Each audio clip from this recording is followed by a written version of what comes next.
হে everyone, আসসালামু আলাইকুম। This is Mohona blog. সবাই কেমন আছেন? অনেক মাস পরে আরেকটা ব্লগ নিয়ে আসলাম।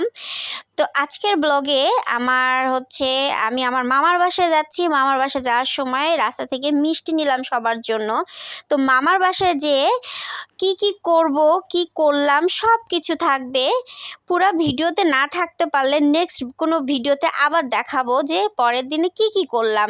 তো ফাইনালি আমরা সাভারের দিকে রওনা হয়ে গেলাম। আন্টি আর আমি কোনো মতন মেহেদি দিছি। মেহেদির রঙটা খুব সুন্দর হয়েছে, ভালো মতন দিতে পারিনি।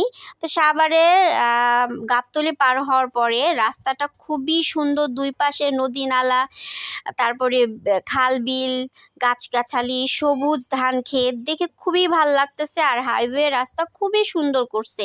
আর সাভার এলাকায় বেশিরভাগ হচ্ছে ইন্ডাস্ট্রি আর হচ্ছে আপনার ইটের ভাটা আগের চেয়ে একটু কমে গেছে, কিন্তু ইন্ডাস্ট্রি এখানে প্রচুর পরিমাণে। তো ফাইনালি মামার বাসার দিকে চলে আসলাম। মামার বাসায় ঢুকে যাব। নেক্সট কোনো ভিডিওতে দেখাবো যে মামার বাসায় যে কি করলাম, কি মজাটা করলাম। তো সেই পর্যন্ত আপনারা অপেক্ষা করবেন নেক্সট ভিডিওর জন্য। সবাই ভালো থাকবেন।